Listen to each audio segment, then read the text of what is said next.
All right, Nick Ashley, Westwood One Sports. I've got the coffee again on a Saturday morning. We're on the Westwood One Sports app. We are live nationwide on all of the affiliates, quite a few actually. I'm on my YouTube channel as well. We're experimenting every week with stuff because that's how this thing works. Hi YouTube, at Nick Ashley on YouTube also. I talked to Ryan Leaf actually yesterday. We'll hear from him at 7:20 Eastern.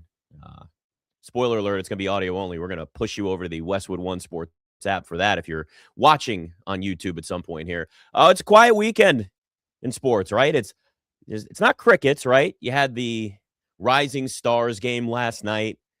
You got the celebrity game. Oh, everybody's excited. Everybody wants to make the NBA All-Star weekend cool. I'm not there yet, though I will say that last night seemed kind of fun. I watched it enough. I was dabbling in it, if you will. I like watching the rise. It's funny because there's a level of nostalgia that you have in NBA All-Star weekend, especially if you're an NBA guy like me. Like I love the NBA, but I also recognize where some of its blind spots are, some of its deficiencies are, some of its issues are. And they've struggled with All-Star weekend for a while, right? I mean, they have. And, you sit and you look at what it essentially has become, and it's become an experiment. And I don't fault the NBA for trying different things, and some is going to work and some doesn't. I always point people out. Most people forget this. There was a year in the slam dunk contest where they tried what they called a freestyle. As you can imagine, you've never heard of it, probably because you don't remember it because it failed miserably. I mean, it looked like a layup line, and it was dumb. John Wall had a great dunk that year and won the dunk contest, but no one remembers. But, the NBA is willing to try different things and shuffle things around. They do this little tournament, and they're going to do it with the All-Star weekend, sort of, but it's world versus U.S., and everybody's been begging for that for a while. Everybody wants that, but the reality here is if you're the NBA and where you're sitting right now, the most important thing is showcasing your young players. It's showcasing the young talent you have. It's showing all of these guys that could potentially be the face of the NBA, because I know this is going to be a shocker to everybody, and I'm going to say it, and get ready. Deep breaths, deep breaths. LeBron James won't be in the NBA much longer. I mean, think about this right now. LeBron is still the face of the league, but there's a lot of young talent that has a chance to overtake him. But that being said, LeBron James, a couple of nights ago, missed a game because he had arthritis in his foot, and yet then came back, played for the Lakers, and had a triple-double, and was the oldest player in NBA history to have a triple-double. Think about that for a second. I mean, he has old man injuries and then still gets triple-doubles and breaks records for oldest player to do blank. He also scored or assisted on the Lakers' first 23 points of that game. And that's how they went into the All-Star break. That's how LeBron and the Lakers went into the All-Star break. And I mean, this is a testament to his greatness. This is a testament to what LeBron James has done his entire career, of what he's done for 2 decades. 41 years, 44 days old is when he passed Karl Malone for that record of a triple-double. And, this is a guy that's been in his prime for 2+ decades now. And I understand that we live in a world now where when you've got somebody that's as great as LeBron, look, love him or hate him, and I understand there are plenty of people, they're like, well, I don't like things that he says in interviews, or I think whatever. Put it all aside. Put away politics. Put away podcasts. Put away business ventures. Just look at him as a player. Stop denying the greatness that LeBron James has. But what most people will end up doing is living in a level of nostalgia. And LeBron is going to be appreciated so much more when he's done, when he retires, when he moves on, and we're looking around the league going, who's the next great one? Who's the next face of the league? Who's the person that you look at and say, that guy right there, that's the face of the NBA. That's the must-watch every single night. That's who the NBA wants in the NBA Finals because they're the face of the league. It's going to take some time to get there. I mean, if you remember, we had that kind of crossover when Jordan retired in 98, and then it wasn't until 2003 when LeBron was drafted, when there was so much hype around him. You had that gap of Kobe and the Lakers and Shaq, and then, of course, they had their feud and everything went the way that it went, and then LeBron came in, and then the question was, well, is it LeBron? Is it Kobe?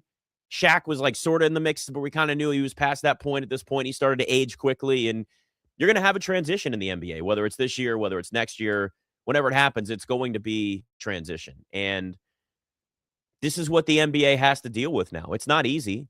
It's not fun, but it's the reality of where, of where the league is.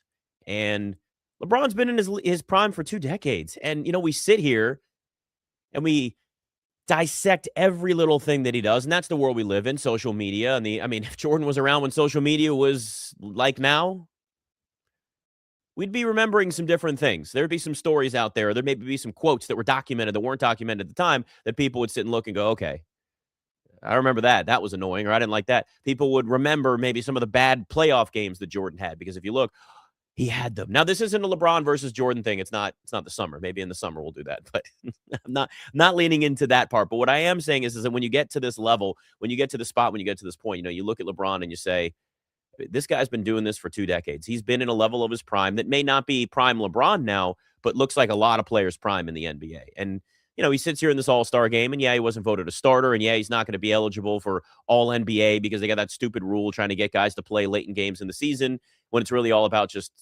who they've got going on from you know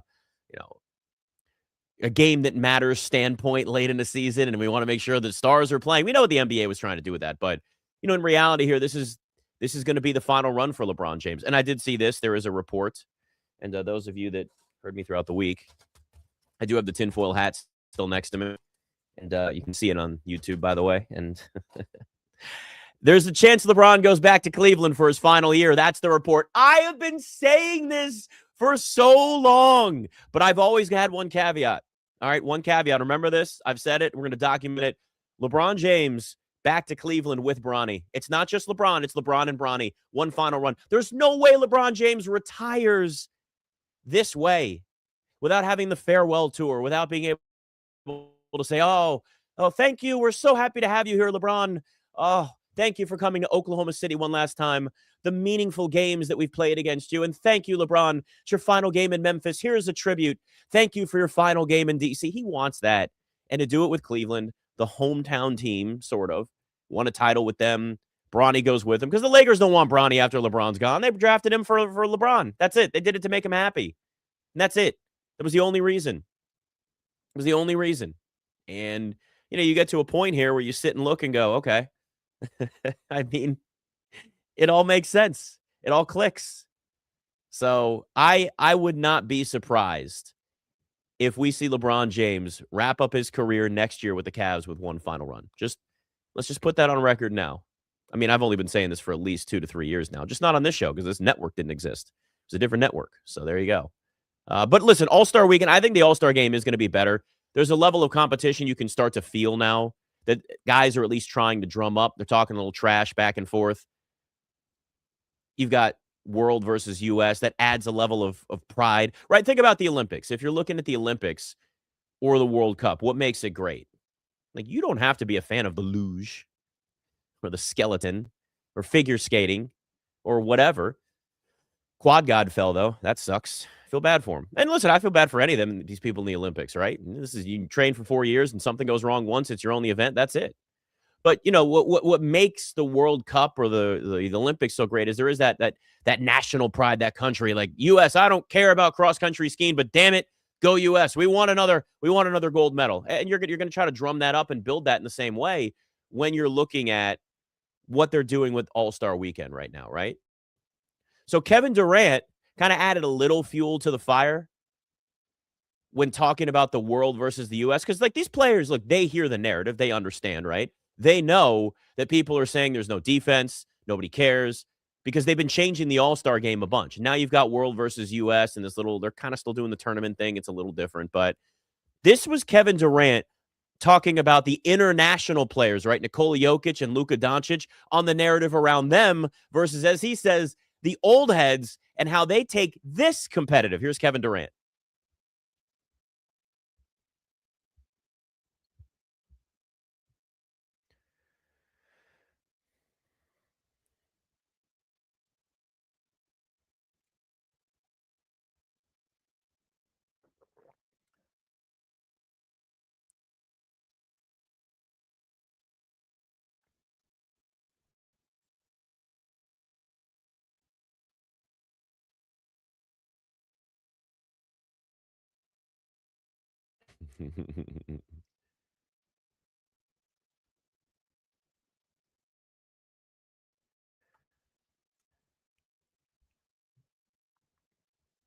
I love it.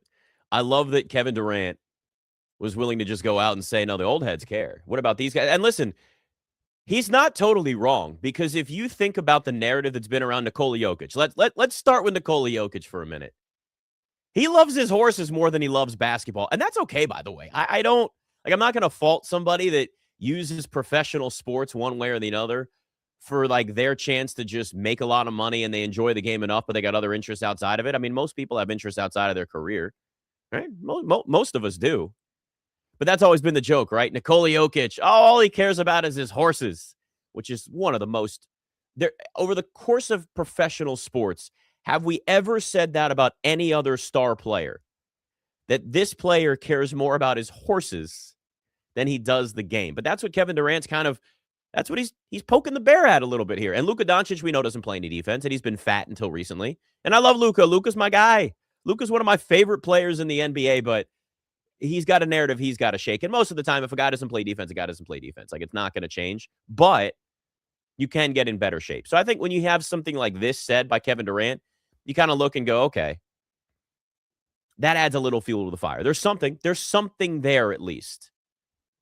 But now the question becomes, does the game actually live up to some of the things that are being said? And look, All-Star weekends, All-Star festivities for all the sports have their level of up and down. I mean, they do, right? If you look at it, I'd probably put the home run derby still at the top, mainly because you don't, like, they've changed things with home run derby, but the whole goal is to hit home runs. It's pretty simple. Slam dunk contest used to have all this prestige and this spotlight and this sparkle, but in reality, there's no stars in it anymore, so people don't really care. And the dunks have lost their level of creativity. But don't tell me that you can't come up with more creative dunks, because they exist, and we've seen it, and you can just go on YouTube and watch it. It's really not that hard. I mean, that's all you need. It's just lost its luster. We don't have a Jordan and Dominique Wilkins competing for that anymore. All-Star games in baseball, it's probably still up there. It's relatively competitive, but you got guys out there for an inning, pitchers out there for a few pitches. I mean, there's always going to be limits. All All-Star games are still levels of, right? There's exhibitions that are there. But the Pro Bowl is the worst, and it's always going to be the worst. And it's going to stay that way because it's football and it's physical. And when you watch it now, you don't even remember when it's on. If you do watch it. It was on a Tuesday this year. And you looked around and went, wait. The World Cup is on now?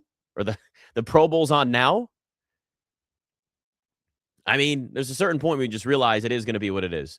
So the NBA still does have to live up to this. The NBA still has to get to a point where this matters, because this is a celebration of the players, and the NBA is a star-driven league. And you've built up this nostalgia for so many of us that remember it when it was better, when it felt more competitive, and you can still get to the point where you do bring that back. But you have an opportunity, and what makes it so important is it's showcasing the young players like you did last night, showcasing the young players that have taken it to the next level, that are going to be all-stars, and making it competitive and making it people. Because if the players don't care, why do you care? Right? The players don't care, why do you care?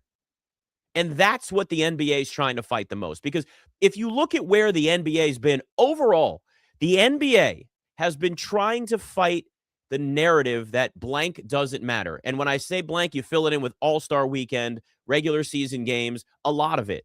You have an 82-game schedule. It's really, really difficult to make people care about every game throughout the regular season, especially when football is on in the fall, college and NFL. So they added the NBA Cup. It's gone pretty well. I like it, and I get it. I'm more of an NBA guy than some people, so I understand. But it has been competitive. The games are meaningful, but there also is, there's money involved. Really, in the end, everybody's more motivated when there's money. I've always said that the slam dunk contest, it should be for $1 million. Because I don't care who you are and how much money you make, stars are going to be more willing to go out there and compete for $1 million. It's still $1 million that goes a long way in this world. Maybe not what it used to, but it goes a long way. And if you're somebody that's debating whether or not you want to be a part of the dunk contest, and there's $1 million on the line, it's going to be a little more motivating. Follow the money. And that's where the NBA needs to be.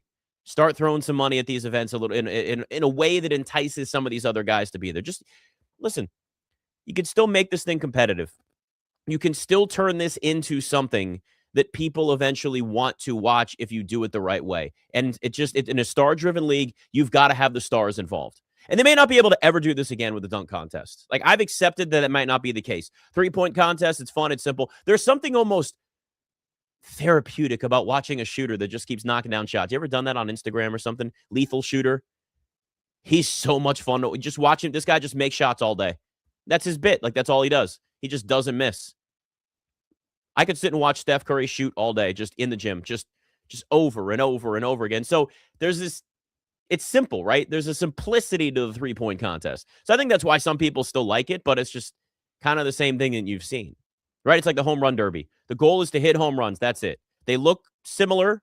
It's like the 3-point contest then where it looks similar and that's it. That's all you have to have. But there's only so far you can take this if you're the NBA, but I credit them for giving these at least opportunities to be better than what it was.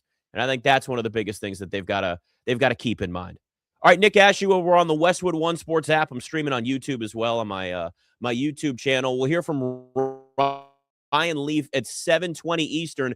James Harden finally saying the inside thought out loud for everybody to understand why there actually isn't loyalty in sports. Nick Ashew, Westwood One Sports.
James Harden finally said the inside thought out loud, and we can all agree, whether you like it or not, he's right. Nick Ashew, Westwood One Sports, and the Westwood One Sports app, streaming on my YouTube channel as well. We're trying to get the video thing up and running. Hopefully, we'll have Carlos at some point too. Carlos Ortiz will be on the show as well, making his debut. But we're not quite there yet. Nothing like a Saturday morning when sometimes this is what you need. Just yeah, a little coffee. So James Harden, as we know, gets traded every year at this point. It's become a tradition, in fact, in the NBA, where every year you get around the trade deadline or get to about a year mark with him with a team and go, okay, so where's James Harden going to play next? What uniform is James Harden going to pop on next? Well, it was a Cavs uniform, as we know. There he is in Cleveland, which, by the way, it's a team that sees a wide open Eastern Conference, looks around and says, this might be our chance. Donovan Mitchell's going to be up for a new contract soon. We should probably try and win basketball games now while the East isn't dominated by one team, including the Celtics, who aren't at full strength. But, I've said this for so long, is that we love to play the game and think that everybody cares about a team more than you. Loyalty is for fans, and that's it. The rest is business.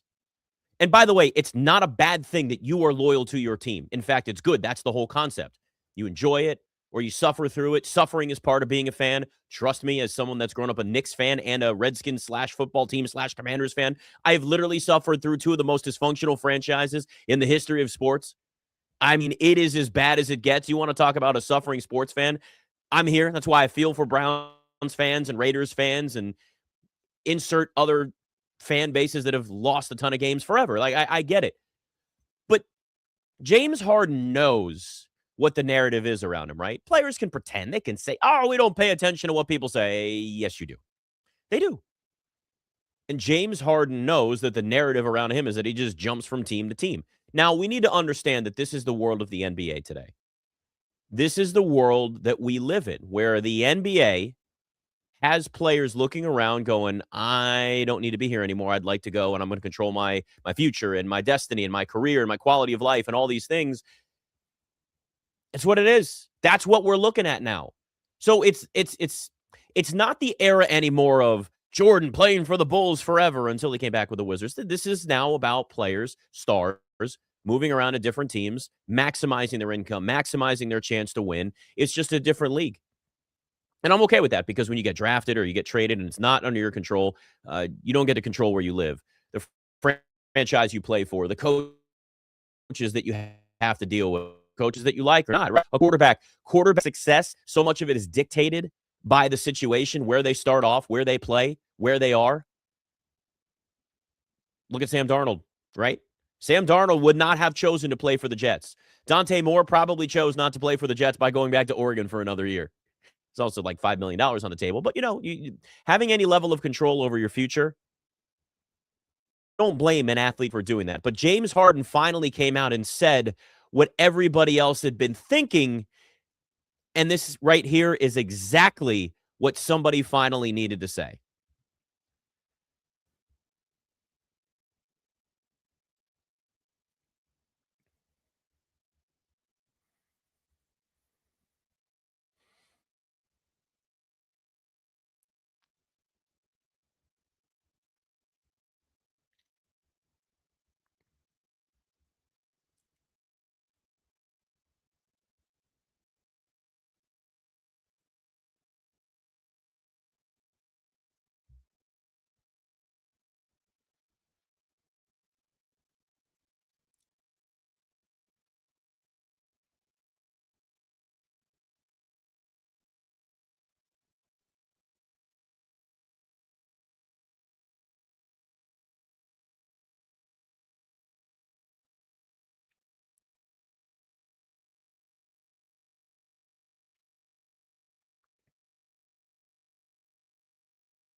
And he's right. There are two sides of a story. And if you're James Harden, I mean, you have to also keep in mind he's gone to organizations thinking it's going to go one way and it goes another way. And we see players transfer in college, right? You get recruited, think you're going to get an opportunity sooner. You look around, it recruiting the 3 other quarterbacks. And they're all here competing for a job. There's a million other places I can go where I can play sooner, where I can maximize my opportunity to grow, to get experience, to play, to succeed. Why wouldn't you want to go somewhere else? It's a similar situation for James Harden. Look, he got traded to Houston and succeeded there. Fine. But then you start looking at the Nets. That Nets big three. I look back at these big threes, and most of them you can say not good. Didn't work. Super teams did not work. That era, which now the NBA has really said, we're going to push this back as much as we can. The NBA did everything they could to get rid of super teams, but that Nets super team of Kevin Durant, Kyrie Irving, and James Harden barely played together. It was literally like 20-something games they were actually on the court together. But they were good when they all were on the court together. And it had a chance, at least had an opportunity to win, to succeed. A lot of factors there, injuries, Kyrie, the pandemic, a lot of stuff. Harden moves on, goes to Philadelphia, gets there and realizes quickly that situation's not working either. And, you can get sold a bill of goods, right? That old expression, sold a bill of goods. I don't even know what that means, where that came from. You ever sat around and just want to Google old phrases that people say, see the origin of them? Or is that just me? I guess I'm the nerd. Okay, that's fine. But, this is a business. And when you get into a situation, I've been there. I've been in situations before, not many, thankfully, but where you think it's going to be one way, and then all of a sudden, people in management leave, and you look around, and it's totally different, and you go, this is not what I signed up for, and it erodes very quickly. Leadership dictates so much of the success in any business, in any walk of life, and that includes sports. And if you look at some of the places James Harden's been, some of it's on him and butting heads, and he's not innocent in this, but there have also been situations that have eroded very quickly where when you get to the point in your career that you're staring down retirement, you can at least see it on the horizon. James Harden's 36. How many more years does he have left? Is he going to play till he's 41, 42 like LeBron? I don't think so. He's not built like LeBron. He doesn't, as far as we know, I don't know if he puts millions of dollars into his body the way LeBron does. Maybe. Can say James Harden's built differently physically, but some of that's just you can't change it, all right? But this is where he's prioritizing his goals, and a lot of guys do this. And this is, it's career focused. I can see on the horizon, it's almost done. My NBA career is almost done, and I want to get a title, and it matters because we sit here and we count titles for stars, and we hold it against them if they don't have a title, if they haven't won a championship, more than any other sport.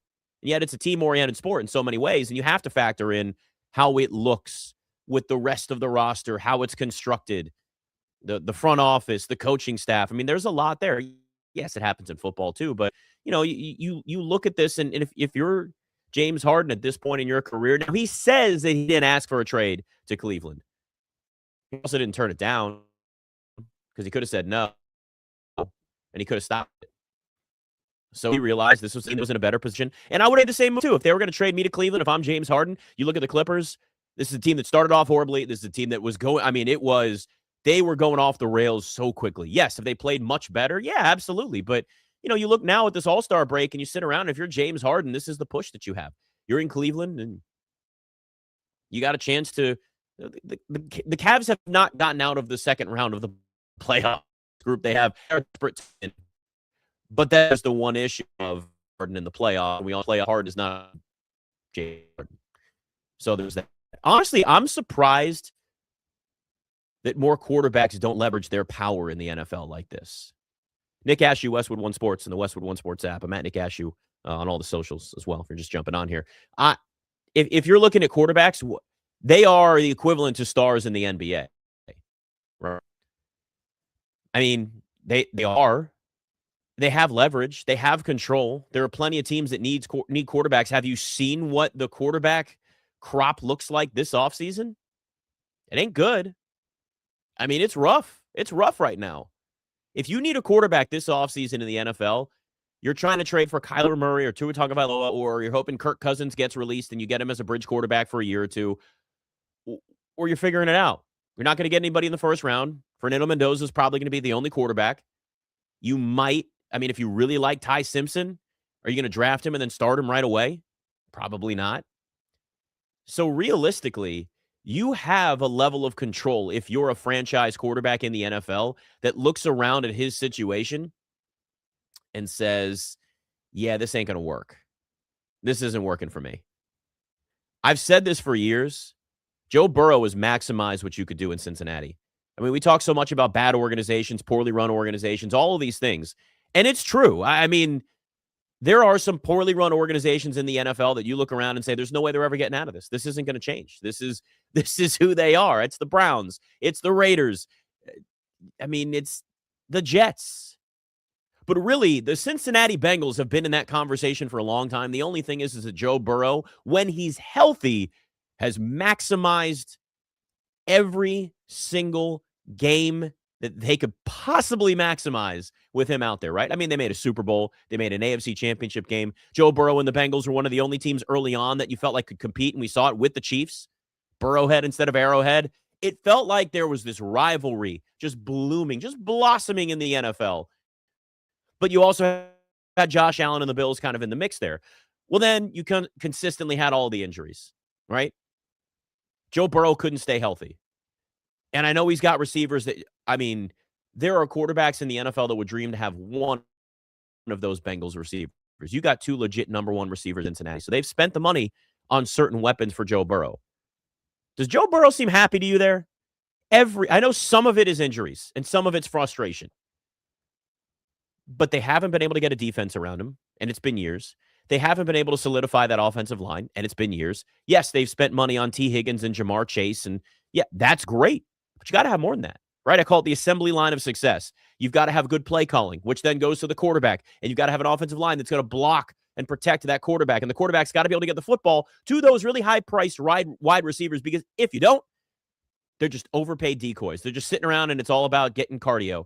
Looking at their Apple Watch going, how many steps did I get in this game today? Because I'm not getting any targets. I know that. See A.J. Brown. How'd that go in Philadelphia this year? So you can have all the talent in the world of wide receiver, but if you don't have the other parts to help maximize the talent that receiving core has, who cares? Now, if I'm Joe Burrow, I'm looking around the league going, how much longer do I have in Cincinnati? How much longer do I have with this organization before I lose my effing mind? And I don't blame him for feeling that way that he has in these press conferences, for the way that he's talked about football and losing the joy for it in some ways. And again, I know some of it's injuries, but there are quarterbacks around the league. If I'm Josh Allen in Buffalo, Bills fans deserve winners, man. But they got an organization that's now shown us there's a hidden dysfunction that's starting to rear its ugly head. And we saw it at that press conference after they fired Sean McDermott. And you looked around at their GM that just got promoted after he'd gotten, I guess you could say, confronted about the bad roster that he built by Sean McDermott and ownership on top of that. And they're throwing McDermott under the bus, and Keon Coleman, poor kid's just catching strays at a press conference. He's like, the hell did I do? I didn't choose where to get drafted. And they're like, well, Sean McDermott wanted to draft him. We'll just say, oh, we were thinking something differently. I mean, they just threw Sean McDermott under the bus. Bills fans starting these petitions to get Sean McDermott back. At what point does Josh Allen say, hey, dude, I can't be Superman anymore. I can't sit out here and run the ball 15 times a game and carry this team on my back constantly. And I know they've got one of the best running backs in the NFL too, but how much longer before that starts to fall back and you're looking around going, you need receivers. You need some more help. You need Josh Allen to have other weapons to be able to throw the ball to. I mean, these are little things where if you're a quarterback, you sit back and look and go, I would be concerned if I'm consistently seeing the same thing over and over and over again from my front office and from ownership. Josh Allen, if he made it public he wanted to go somewhere else, do you know what teams would offer the Bills? Do you know what teams would offer the Bengals if Joe Burrow was available? Hell, teams would give up first-round picks for as long into the future as they could, especially if the NFL is going to change this rule, let you trade picks 5 years out. I would trade my next 5 future first-round picks for Joe Burrow, T. Higgins, and Jamar Chase. Just take all 3. Here's the next 5 first-round picks. I'd send them all. If I need a quarterback and you get receivers along with it, again, I know this is ridiculous, but why not be ridiculous? Why not think about it? All right? Think about it like this. Sean McVay wants to stay. Matt Stafford retires after next year. If I'm the Rams, they've already said F them picks plenty anyway. If I'm the Rams and Matt Stafford retires after next year, I'm knocking on the door of the Bengals and I'm saying, I will give you our next 5 first-round picks if you give us both of your top receivers and Joe Burrow. You can have them all. Why? They've already done it anyway. They've already said F them picks. Do it. Just take it. Just take all the picks. I know it's never going to happen. I understand that. But a guy can dream, can't he? The NFLPA restricted from telling everybody how bad organizations are. The report cards are no longer going to be public. Cowards. Nick Ashew, Westwood One Sports, and the Westwood One Sports app.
Progressive Commercial Insurance protects small businesses with affordable coverage options. Quote today at progressivecommercial.com. Nick Ashew, Westwood One Sports, and the Westwood One Sports app. The NFL offseason always brings a level of, not to the NBA level, but it brings a level of question and rumor and the minute the Super Bowl stops, right? Sometimes it's even before. I have been saying since December that Maxx Crosby should want out, should want to leave the Raiders.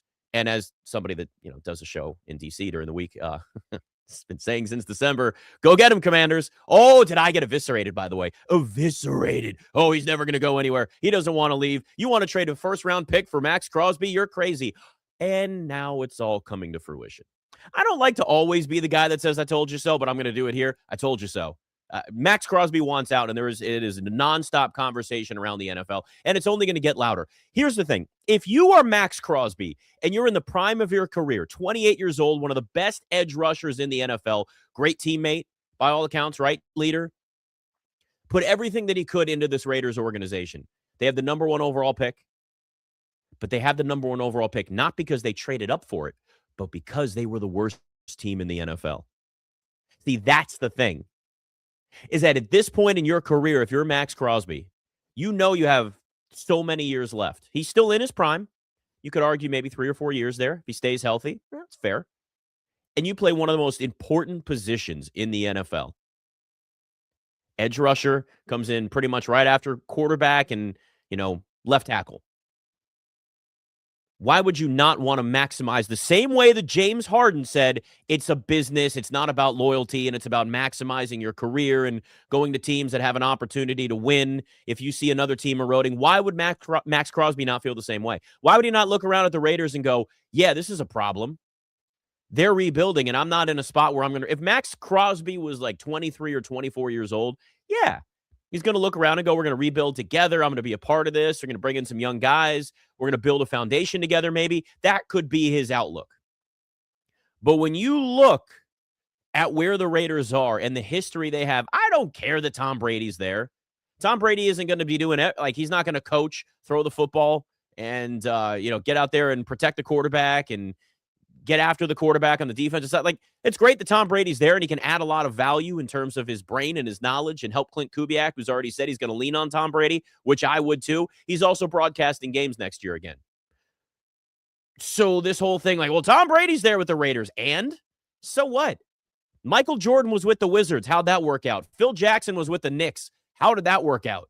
Just because a legend from one thing in their career is doing something totally different doesn't mean they're going to be great at it, and doesn't mean that it's going to make things better. If I'm Maxx Crosby, I would look around and say, it is time to go. At this point, the grass is greener on the other side. But the one thing I'll give him credit for, Maxx Crosby is not shying away from the rumors that are out there.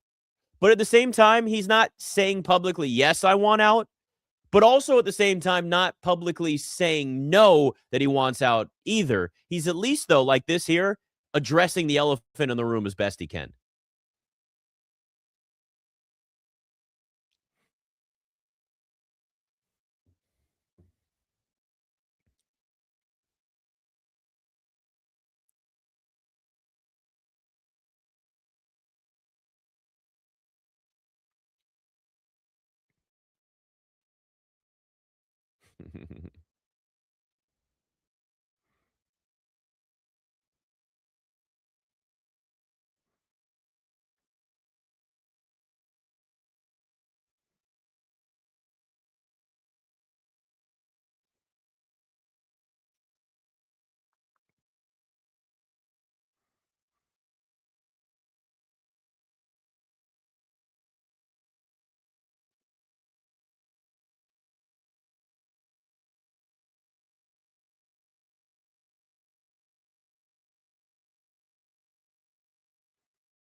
I mean, that's probably the right way to approach it if I'm Maxx Crosby. Do the I can't control it, which you can't, but you can to a point. Focus on the things you can focus on, but make it known behind the scenes. That's what agents are for. Hey, I want out. Hey, this ain't working. Hey, it's time to go somewhere else. That's all right. Nothing wrong with that. You get to a certain point where you have to look around and say, my time's up. right? I mean, look at the Bucks and Giannis. I know he didn't get traded now, but he's gone this offseason. He's not going to be there anymore. Again, it's the whole thing with loyalty. Loyalty exists with fans in sports, and that's it. That's it. That's all there is. The loyalty exists with fans and nothing more. Sure, I love my teams even when they suck, and I suffer through it. You do the same thing. Look, if you're watching on YouTube, I got a Wizards hoodie on right now. It's one of my favorites, too. The one that just said the district when they did the black unis. Yeah, but Wizards suck. I mean, I'm really a Knicks fan, but I root for the Wizards, too. I've been in DC my whole career, and but anyway, like this is what fandom is versus being a player that is part of a business. And Maxx Crosby's not saying the wrong thing at all. He's saying all the right things, which honestly, if you're a team that needs an edge rusher and willing to give up some picks, all the more reason you want to go after him, right? All the more reason you'd want to trade for somebody like Maxx Crosby. He brings it all to the table. And let's be real. You can't have enough edge rushers in the NFL. You just can't. I mean, you get to a point where maybe you look at the Giants and say they got a bunch of young ones and they might be on the edge of too many. No, you can't. You got more than enough. It's fine. There's more than enough that are there. And I would absolutely give up a first round pick, maybe a second, and a defensive player to the Raiders for Maxx Crosby right now. I've said for a while the Commanders should do that, but there's going to be a lot of teams that have that same idea. Carlos Ortiz, new to the show. I know I can finally bring you on. I've heard rumors, so we're going to test this out. If you were the Raiders, would you do everything you could to keep Maxx Crosby, Carlos, or would you say, we're moving him on now and we're rebuilding? Because if I'm the Raiders, I'm saying we could get picks. We're already rebuilding anyway. Let's stock up on all this young talent.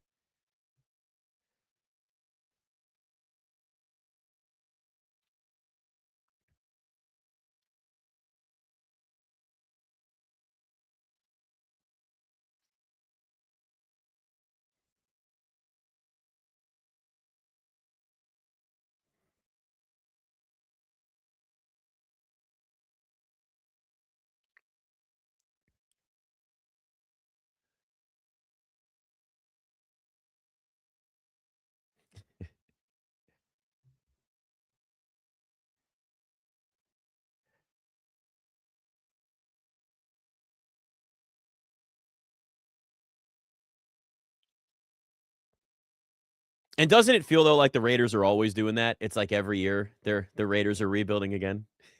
it's again, it's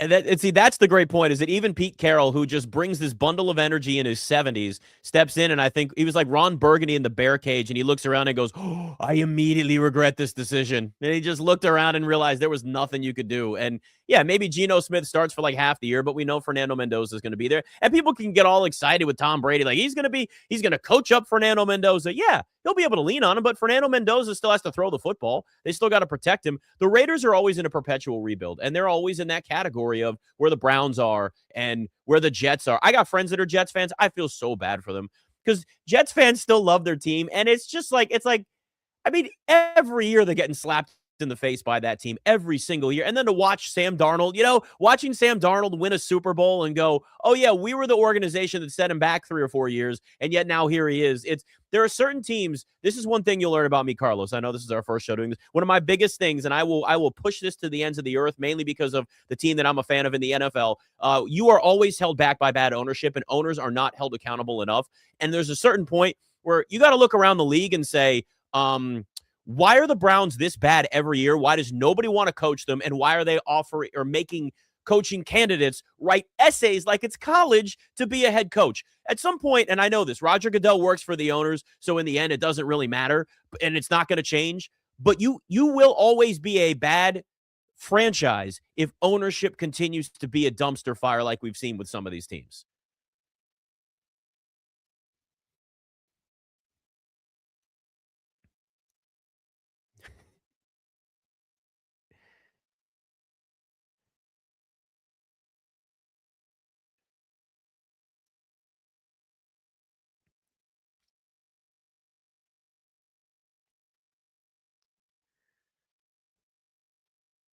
It's so obvious when you remove ownership getting involved in teams and you watch them get better, you realize, oh, maybe the micromanaging was a bad idea, right? I mean, even look at the Knicks. Right now, James Dolan's not really involved with the Knicks that much anymore. He was for a long time, but he's really not. And now they're actually winning games. Now, whether or not they win a title this year is a whole other conversation.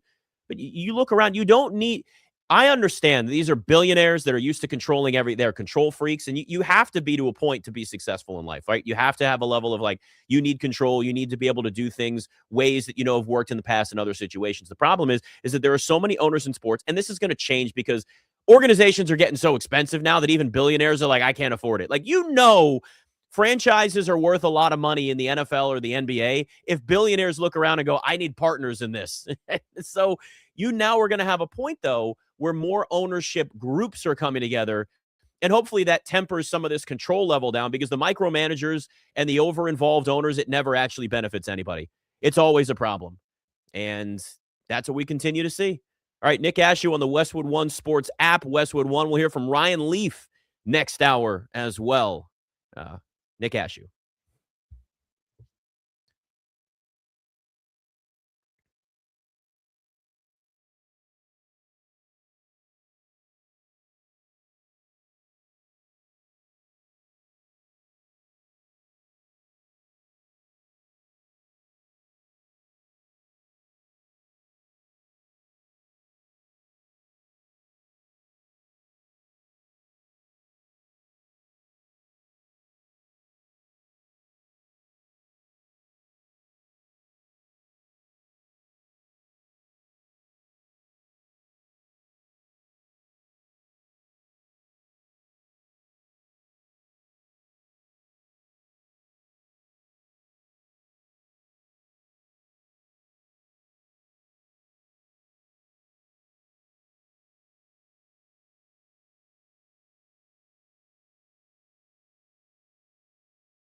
Nick Ashew, Westwood One Sports.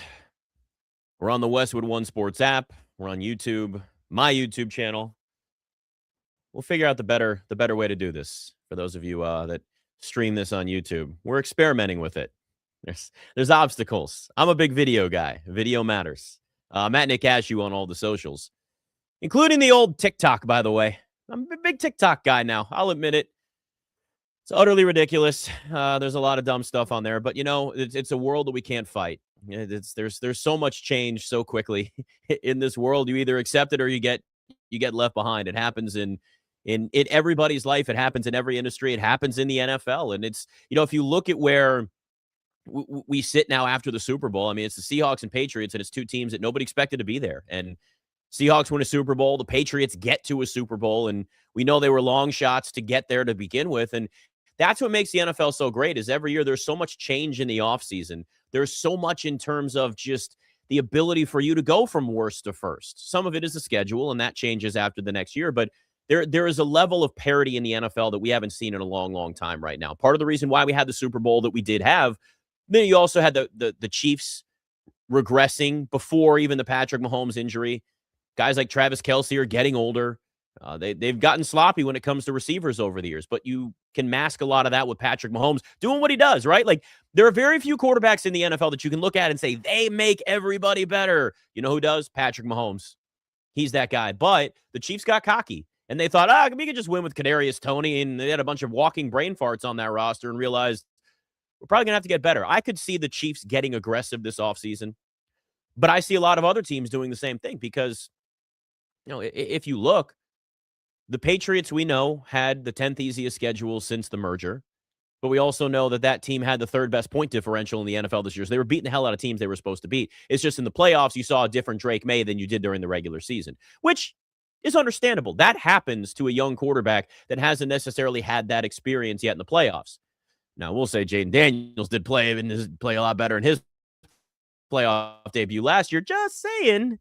But, you look at a lot of these young teams in the NFL, and we have a level of transition that's going on in the NFL, kind of like we have in the NBA. Not to the same level, but to a point. Like, Patrick Mahomes is not going to retire yet, but he is hurt, and the Chiefs didn't make the playoffs this year. Well, the NBA knows that LeBron James is, if it's not this year, it's probably next year, going to retire. I know for a fact, from a good NBA source, LeBron James has said, if I can't average 25 in this league, I'm not playing in it anymore.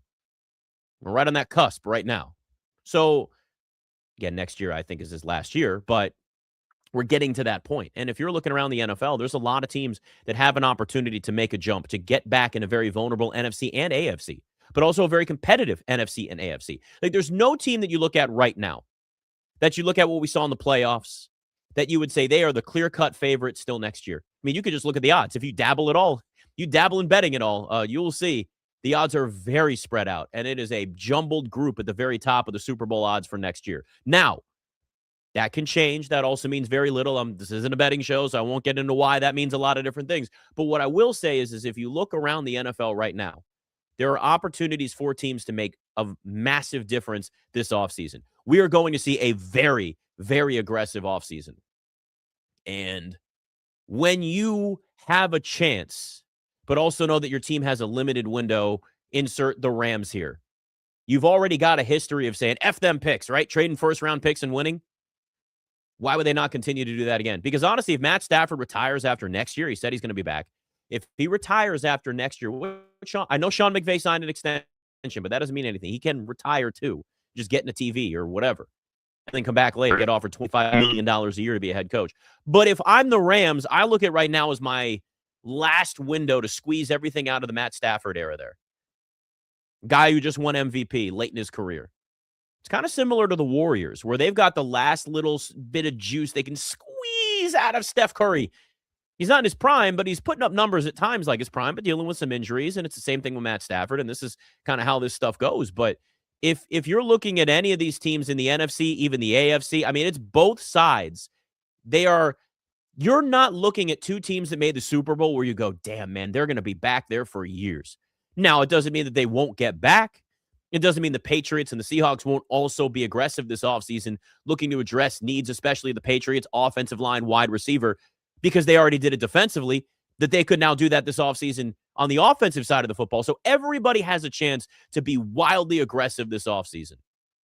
I talked to Ross Tucker earlier this week, and that's the exact thing I brought up to him. It's like, look, when you look at where we are in both the NFC and AFC, they're all pretty vulnerable right now. Who do you see as some of the top teams that really have an opportunity to dethrone the Seahawks and the Patriots and get to a Super Bowl next year, given what we've seen so far? Here's what he said.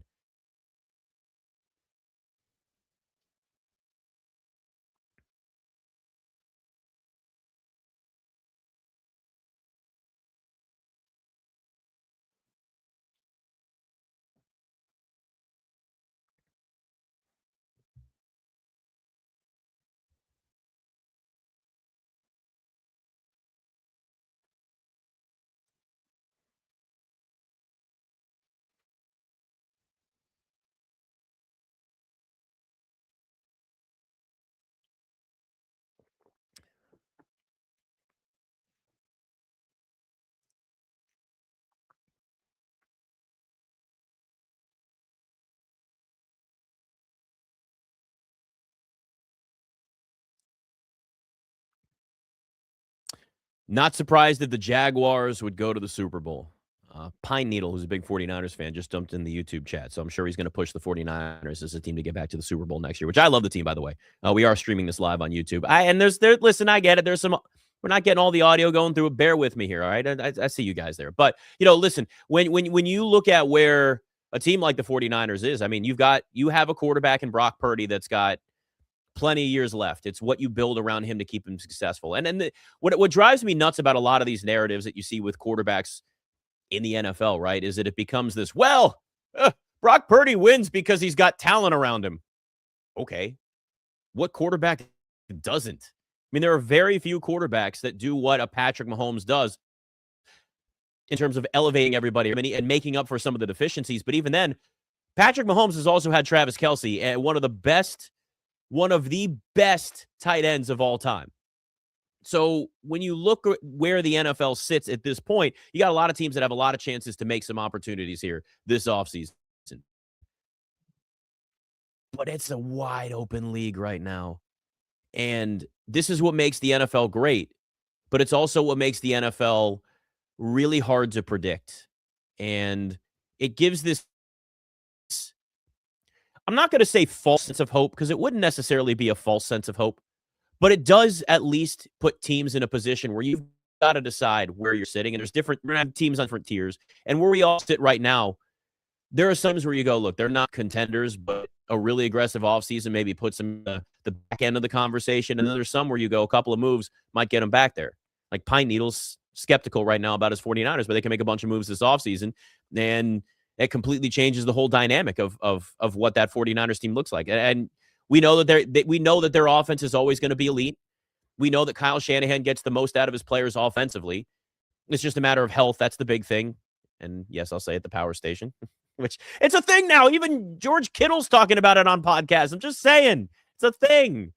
But again, that NFC West is so damn competitive alone with the Rams. And especially now, again, the Rams will have an opportunity here to maximize Matt Stafford and his career, and maybe it's one more year, and that's all that it is. But then there's also teams on the rise in the NFC. What do the Bears look like next year? Does year 2 under Ben Johnson get a better, more accurate Caleb Williams?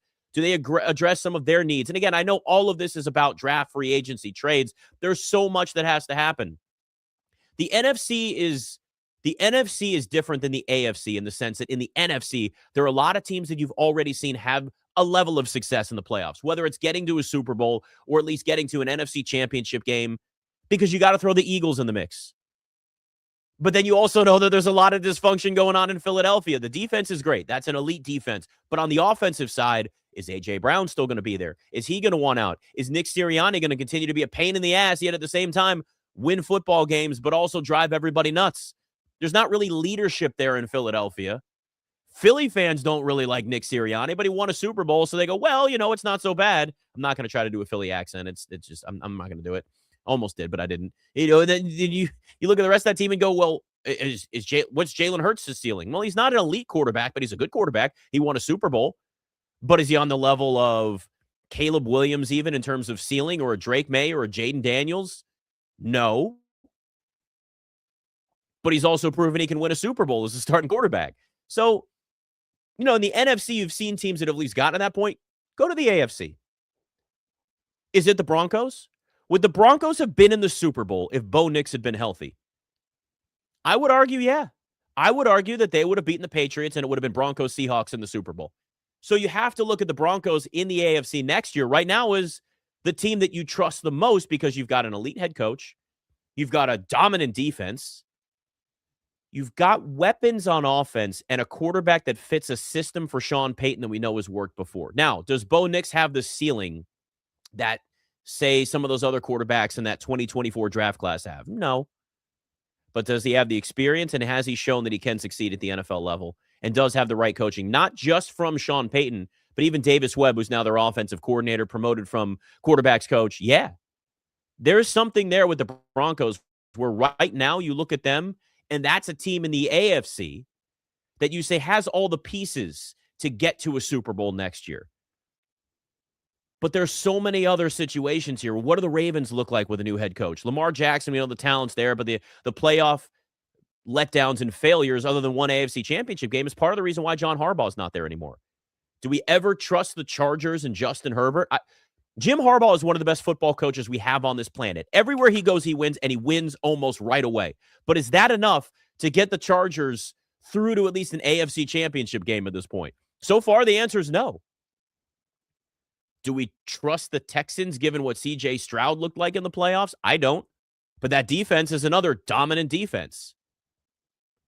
And you start going down the list here. I mean, what was a healthy Joe Burrow in Cincinnati finally look like? That's a team that we know has won with Joe Burrow at quarterback, gone to a Super Bowl, gone to an AFC championship game. The pieces are there, at least offensively. But it's still the Bengals, and they find ways to F it up. It continues to happen. Sorry, but it's the truth. And then the Bills. Josh Allen's always putting that team on his back. He did it in the playoffs this year, and they won a playoff game. He was Superman. He was the highest-rated quarterback in the playoffs in terms of individual game performance. But then at the same time, there's only so much that he can do. You lose a tough game in the divisional round, and he's getting worn out there. So the AFC is much more in a spot where you have teams. It's a level of a lack of trust. Well, on the NFC side of things, there are teams like the 49ers, like the Rams, like the Eagles, that have already been there and have won games, that have gotten to a point where you say they've broken through at least. Now, Ross Tucker talks about the Jags. The Jags are interesting because the Jags are a team that I've looked at for so many years. With Trevor Lawrence there and gone, just who's going to get the most out of Trevor Lawrence? You thought Doug Peterson was going to be the guy. Didn't happen. They've gone through a bunch of coaches. They've gone through a bunch of systems. Offense, Liam Cohen comes in this year. Another guy that could have won Coach of the Year. And you got the most out. You got more of a Trevor Lawrence that you would expect from a number one overall pick with all of the hype. Guy that was really hyped as much as Andrew Luck was coming out of college, right? But we haven't seen him get to that level, but we really started to see that this year. Was he perfect? No. Was he up on the level of, Drake May in the regular season or Matt Stafford? No, but he was a finalist to win the MVP. So Trevor Lawrence had the best year of his career this season. But does that translate over to next year? Because, see, that's the thing. We have these rookie coaches that come in, a Ben Johnson, a Liam Cohen, where you say, great, you did it this year, but what does next year look like? What does the year after that look like? So many times when you have, especially an offensive-minded head coach, they're taking what they learned as an offensive coordinator, and they're adding some layers to it, and they're putting their entire philosophy on the whole organization. And a lot of people don't know what that's going to look like because they've never been a head coach, and it catches you off guard. They throw some things in there that are real sneaky. You don't know what it's going to be, and that's why you see these first-year head coaches come in and have so much success right away. You've watched from afar. You see things that you could change and do it differently. You have new ideas. Those new ideas hit, they click, boom, the team's winning. But what happens year two? And that's when it gets complicated for some of these teams in the AFC and the NFC that have young coaches. Specifically the Bears and the Jags. Great first year for Ben Johnson. Great first year for Liam Cohen, but what's year two? And that's something to keep an eye on. And hell, let's even throw the Lions out there. And this is just proof, right? This is proof how wide open the NFL feels at this point. We saw the regression from the Lions when they lost both of their coordinators. Do they pick that back up? You've got a lot of talent there. You got a strong backfield. I know David Montgomery's starting to get a little bit older, but Jahmyr Gibbs is absolutely elite. Aiden Hutchinson, one of the best edge rushers in the NFL. Jared Goff, a very, very good quarterback. with Amon-Ra St. Brown, one of the best receivers in the NFL. So you have all those pieces there if you're Detroit. We've watched them be in a position where they're looked at as a contender, but the question is, can they put that all together and go forward? I'd argue that the Lions' window in its current state is already closed. They had their chance. They lost to the Commanders 2 years ago in the playoffs, and that was the strongest team that they had. So where do you go next if you're the Lions? But you see my point? We have so many teams right now, so many teams that you can look at and say, they could be what the Seahawks and the Patriots were this year. And I think that's the thing to keep in mind is that, yes, there is a ton of stuff that still has to happen this offseason. But a lot of that can still only take you as an organization so far. Would I love to see my Commanders make a bunch of moves that puts them back at 12 wins? Sure. Do I have confidence that's going to happen in 1 year? No, I don't. I'm also jaded. And my feelings have been hurt by that team quite a bit over the years. But when you look at it, this is what makes the NFL so great. But you got to have at least one villain. And maybe it is the Patriots again. Maybe we do see the Patriots knowing that they've already built a nice foundation around their young quarterback, that they're back in Super Bowls again. Sorry, there's a chance that it happens. I don't want to see it. You don't want to see it unless you're a Patriots fan. But in reality, there's a chance that happens. All right, speaking of quarterbacks, we hear from Ryan Leaf next. Nick Ashew, Westwood One Sports.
Cool.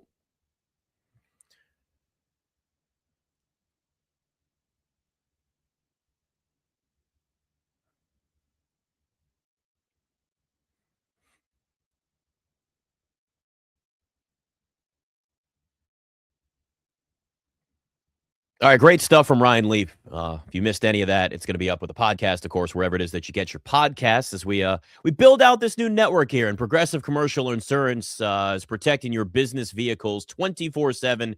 See if you can save it. ProgressiveCommercial.com. The NFL does not want you to know which owners suck, and they're making sure they suppress that. Nick Ashew, Westwood One Sports, and the Westwood One Sports app.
Nick Ashew, Westwood One Sports and the Westwood One Sports app. Owners are cowards in the NFL.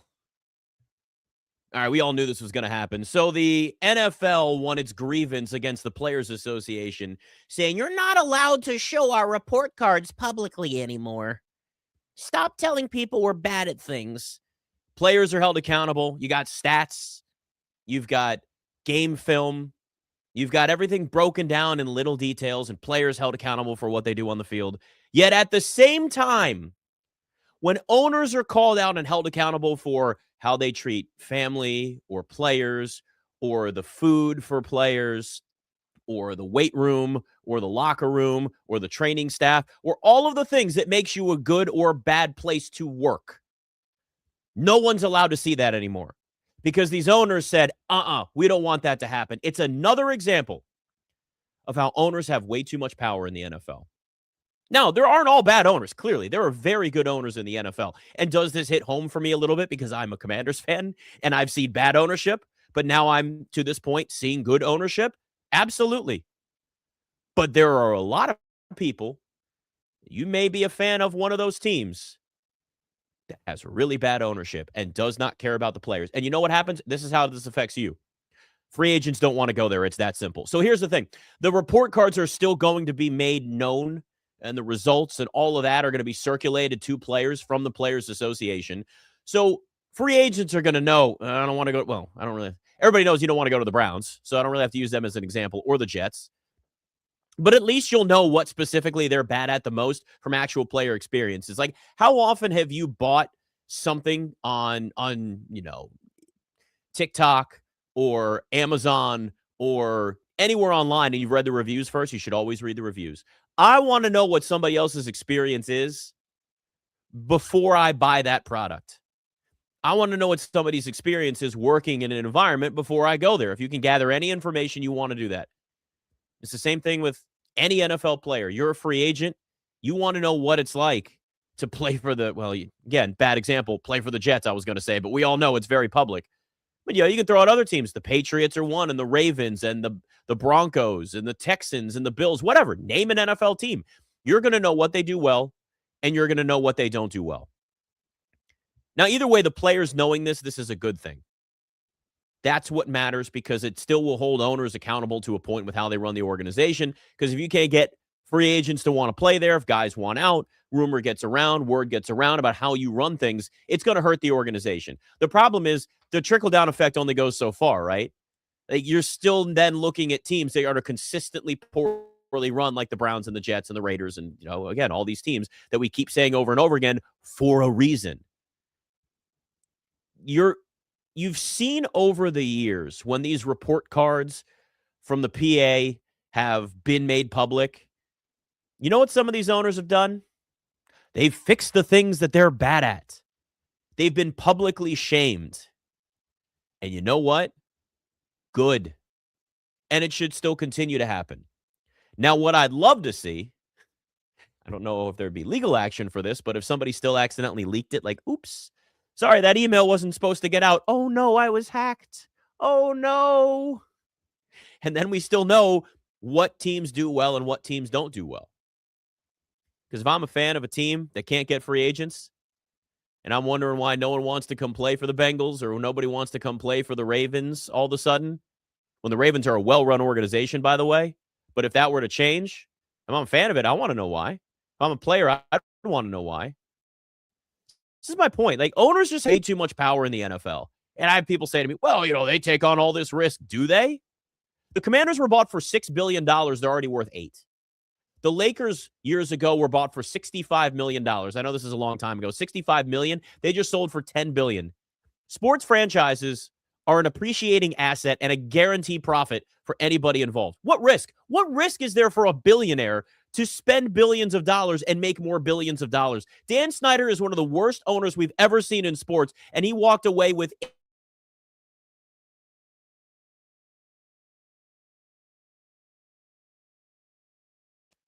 what risk? What risk are these owners taking as owners? They put the money in. It automatically makes them more money, and they have all the power in the world, even if the franchise sucks, even if they're terrible at it. Now, if you're an owner that wants to just buy a franchise and step away and not get involved and let the smart people run the organization and it works, that's good ownership. But don't pretend that you're an NFL expert just because you've got billions of dollars and then you want to run the franchise into the ground because you want to be cheap and you just want to make money, which, again, it is a business, but you've got to have a well-run business to still then continue it growing the way that it should. And franchises are more valuable when fans show up, when players want to be a part of that organization, when you have stars, when you have consistency, when you're winning, and all that is because you've got a well-run organization. That matters. And we don't see enough of that in the NFL. We see a lack of accountability for really bad leadership, and it continues to hold franchises hostage. Are the Jets ever going to change as long as Woody Johnson is actually in charge? The Browns have had a mess for years in terms of ownership. That's not going to change as long as the same person's in charge. The only reason it's changed in Washington is because Dan Snyder got pushed out. No owners liked him to begin with, so they still had the power anyway. And he tried to air their dirty laundry, which, well, there's plenty of guys that have dirty laundry there, I'm sure. And they were like, nah, we're going to get rid of you, little guy. Get out of here. I mean, that's what it takes. That's what it takes.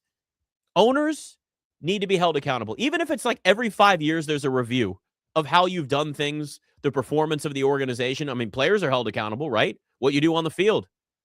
I get it.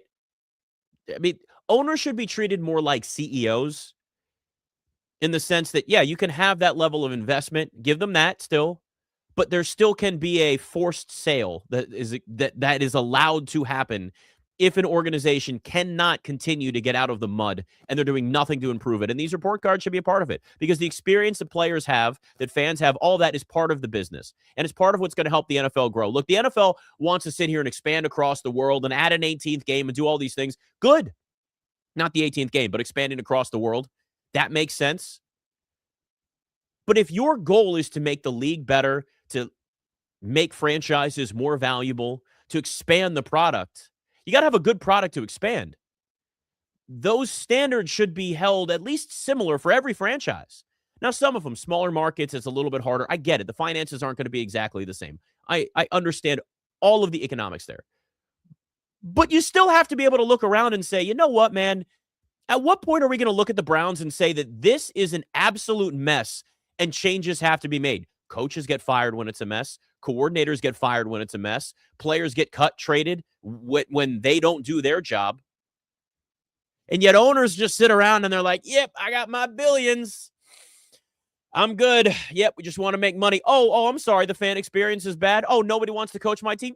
Just hire Todd Monken. It'll be fine. He's 60, his first time. I'm sure there's just no reason why no one's passed him over as a head coach yet. Now, these franchises are going to get more expensive, and you're going to start getting to the point where you got groups. They're going to hold each other accountable, hopefully a little bit more, maybe, if I'm wishfully thinking. But owners are in charge. Owners run the league, and Roger Goodell works for them. So it's kind of difficult to sit here and look at this and say, well, this is going to change. It's going to get better. It's tough. And I fully admit that I am emotionally connected to this because I'm a Commanders fan and I've seen it. But I also feel really bad for fan bases that have to deal with what some of these horrible, dysfunctional messes are year in and year out, over and over and over again, where you try to drum up some level of hope, some level of promise, some level of this year is going to be our year, and you start off 3-10 and go, well, maybe next year. Is there any hope for Browns fans this year? Honestly, is there any hope for Jets fans? No, none of them have hope. And I know Browns fans and I know Jets fans, they don't have any hope. Is that what you want in your league? Is that how you want this to be? Look, I'm not sitting here holding out hope that this whole system changes with it. And I know that this is so far beyond just a simple snap of the finger and make it happen. But to see that and then have the owners make sure that the report cards aren't made public, you are cowards. All of you are cowards. And I hope it leaks every year. I hope somebody leaks those report cards every single year so that every season we know where the horrible franchises truly are, not just by their record, but how they actually treat their players. Because players are going to know no matter what, eventually it's going to leak. And I'm all for this. Every little bit. Am I out of my mind, Carlos? I feel like this is something that has to change, yet at the same time, I don't think it's ever going to change. No, Carlos. That's okay. It's his first time here. He's doing like 5 things. It's fine. But, and listen, there are franchises where it's easy. It's easy to, like, you can tell on the field, obviously, what are well-run organizations. You have a level of consistency. You have the Ravens. You have the Steelers, where even though they fired their coaches, they had a floor that was always it was a high floor. The ceiling might have been lower at times in the playoffs, but you still had a high floor. Look at the Patriots. When culture transfers over to different eras, that shows that you've built something special. You can love or hate the Patriots, but in reality, they've got a winning organization that's consistent, that always is back into position to be a contender again. Now, we saw it for 2 decades, and I understand it was a extreme situation, an elite situation with Bill Belichick and Tom Brady, and the football gods and the universe came together and said, no, this is going to be one of the greatest combinations that we've ever seen, and that's fine. But they've now gone with a new head coach, a new quarterback. They went through an era of rebuild, and they're back in a Super Bowl. That's a great ownership, and that's great leadership, and that's a culture that has transferred over. Organizations, great owners, whatever, don't have down years. They exist. Of course it's going to happen. But it's when it's consistent. It's when it's happening constantly. That's when you have the major problems. That's when you have every year, well, we don't trust the Browns. Yeah, of course we don't trust the Browns. And I know I keep picking on them, but like, they're the best example. They have coaches write essays. I don't care if that's played up or if it's exaggerated. It should not exist, period. The Jets. I mean, again, the Commanders were there before Dan Snyder. So when you look at this, there are some levels where just as a fan, you look back and go, well, no wonder this is the way that it is. No wonder nobody wants to go play for my team.